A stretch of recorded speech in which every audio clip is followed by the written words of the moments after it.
আমি এখন মাগুর মাছ রান্না করব। দেখেন মাছটা কত স্বচ্ছ এবং কালারটা দেখেন। এটা আমাদের পুকুরে চাষ করা মাগুর মাছ, আর মাছটা বেশ বড়, পিস দেখেই তো বোঝা যাচ্ছে।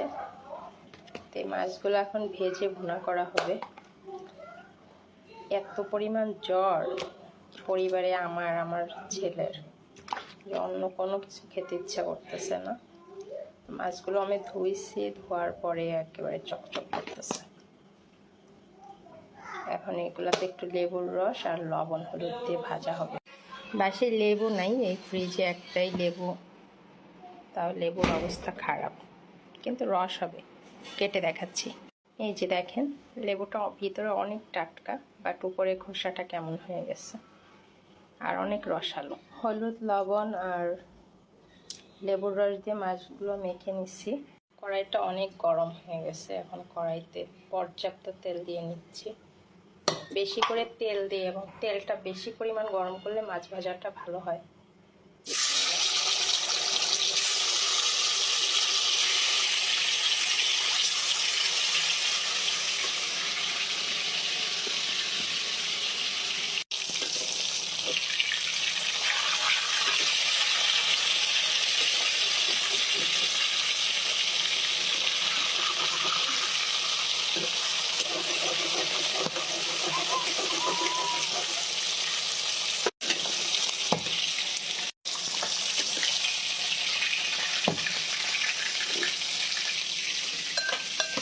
মাছ ভাজা কমপ্লিট করছি, এবার আমি পেঁয়াজ দিয়ে দিব। এখানে বড় বড় সাইজের 3টা পেঁয়াজ দিচ্ছি।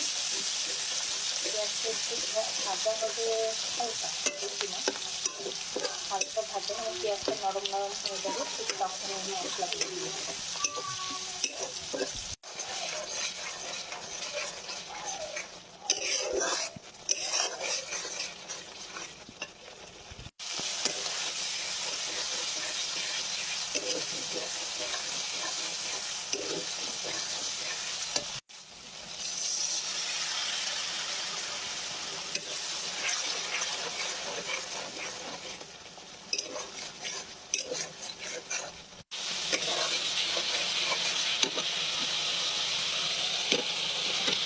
এখন ঢাকনা দিয়ে ঢেকে দিব 20 মিনিটের জন্য।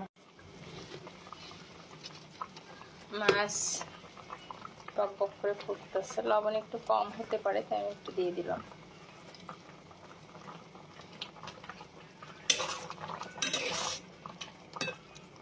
আমি একটা সালাদ কেটে নিচ্ছি শসা দিয়ে, আর মাছটা এখনো কমপ্লিট হয়নি, আর একটু ঝোল টানাবো, একটু ঝোল রাখবো। ঝোল ঝোল টাটকা মাছের ঝোলটা ভালো লাগে।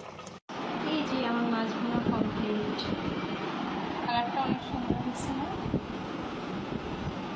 রোদেলা খাবে।